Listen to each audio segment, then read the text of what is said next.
স্বামী কোথায়? মানিক চাঁদ। মানিক চাঁদ?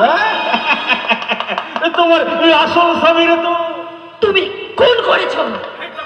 হ্যাঁ, হ্যাঁ, আজ আজ আমাকে সম্পূর্ণ পরিষ্কার হয়ে গেছে, তুমি আর তোমার স্ত্রী মিলে আমার স্বামীকে তোমরা খুন করেছো। কেন কেন করেছো তোমরা আমার স্বামীকে খুন? বলো, জবাব দাও। একদম সালা মুক্ত বন্ধ রাখবে। তোকেও তোর স্বামীর কাছে না একেবারে পাঠিয়ে দেবো।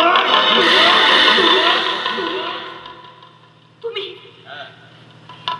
আমি আমি মেরেছি তোর স্বামীকে।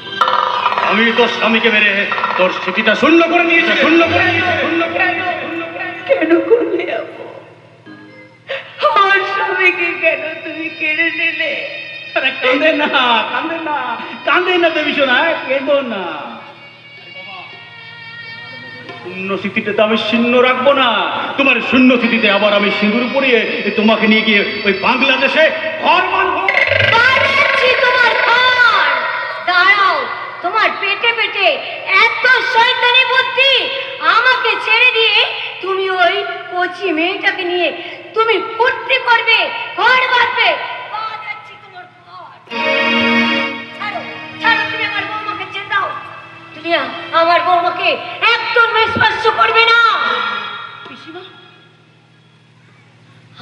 আমি থাকতে আমার বৌমান আমি কোনো ক্ষতি হতে দেবো না, কিছুতেই না। এই মানে চলো না, তুমি কি বলছো আমি তোমার সাথে বেইমানি করেছি? হ্যাঁ হ্যাঁ, তুমি আমার সাথে বেইমানি করেছো।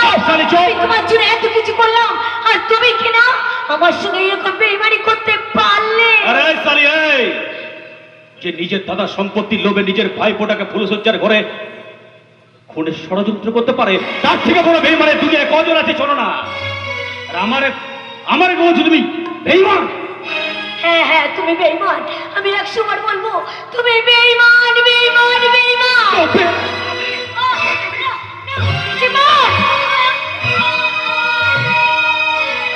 এবার চলো, এবার চলো দেবী সোনা, তোমাকে নিয়ে গিয়ে ওই বাংলাদেশ গিয়ে আমি নতুন করে